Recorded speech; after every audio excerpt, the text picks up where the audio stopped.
Bienvenue chez Crêpes de France. Aujourd'hui, je vais réaliser avec vous un dessert de crêpes ondulées, mousse au chocolat et mangue. Première étape, réalisation de la crêpe.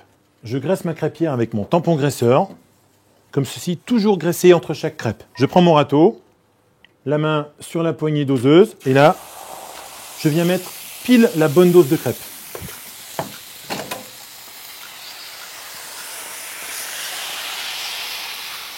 Ensuite, je prends ma spatule et là, je fais attention surtout à ne pas trop colorer ma crêpe.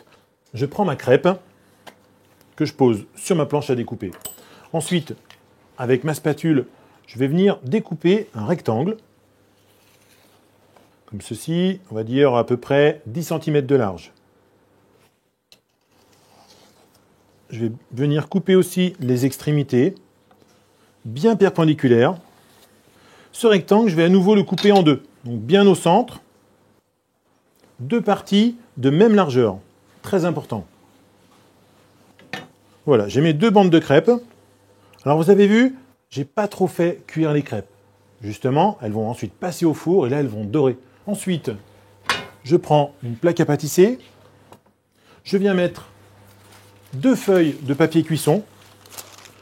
Une première, je viens déposer mes deux rectangles de pâte. Bien côte à côte, toujours important. Deuxième feuille de papier sulfurisé. On va chercher à faire des ondes, des belles sinusoïdes avec un outil pratique, ce sont des tubes d'inox. Donc l'inox va au four, il ne va pas rouiller. Ça passe aussi au lave-vaisselle. Ensuite, je place mon deuxième cylindre. Je viens bien maintenir mes deux rectangles de crêpes. Et là, mon deuxième cylindre, voilà, je viens bien tourner, mettre en tension les bandes de crêpes. Un deuxième dessus. Et on continue. Le dernier. Ensuite, là, le surplus, je vais venir découper au ciseau. Bien droit, toujours. Et là, je viens caler avec un dernier cylindre. Allez, j'enfourne. Je place mon emporte-pièce directement dans le four et je viens poser donc ma plaque de tôle. Vous voyez, bien incliné, comme ça je suis sûr que mes rouleaux ne vont pas partir. 20 minutes. Alors attention, ce sont des indications de température et de temps. Vérifiez bien la coloration de vos crêpes. Suite de la recette, réalisation de la ganache chocolat montée. Je prends une ganache chocolat, 300 g de chocolat, 150 g de crème. Le chocolat, vous le faites fondre au bain-marie. À côté, vous faites chauffer un petit peu de crème. Vous versez la crème en 3 fois en fouettant énergiquement au fouet. Vous allez réaliser ainsi une émulsion. Vous allez voir un chocolat bien épais. Votre ganache sera faite. Vous la réservez au froid. Cette ganache chocolat refroidie, on va la mettre dans un batteur mélangeur. Je prends une maryse et je viens la déposer au fond du bol. Le passage au batteur mélangeur va servir à la détendre, à la rendre un petit peu plus liquide. Quelques tours suffisent. Maintenant, je vais ajouter ma crème fraîche. Et là, je vais réaliser une crème fouettée avec la ganache chocolat pour avoir une ganache chocolat montée.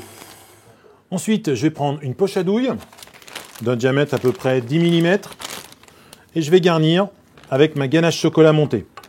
Je vais chasser les petites bulles d'air. Et à nouveau, ma ganache sous pression. C'est parfait. Je vais vérifier, elle a la bonne consistance. Je vais pouvoir passer au dressage. Tout à l'heure, donc, j'ai attendu le refroidissement de mes crêpes séchées. Allez, c'est parti. Je viens déposer la ganache dans ma crêpe séchée. Je viens la poser dans l'assiette. Je viens plaquer mon autre crêpe. Je vais venir maintenant insérer des petits dés de mangue que j'ai préalablement coupés. Voilà, étape un peu délicate, mais on le fait tranquillement, sans se presser. Ensuite, avec un coulis mangue fruit de la passion, on va pouvoir réaliser à nouveau des petites gouttes sur l'assiette. Je nettoie bien ma cuillère sur le bord du bol. Je viens déposer un rond de coulis. Je nettoie à nouveau la cuillère. Et là, en partant du centre, hop, comme ceci. La recette est maintenant terminée. Crêpes ondulées, ganache chocolat monté, dés de mangue et petit coulis pour la touche finale. Bonne dégustation!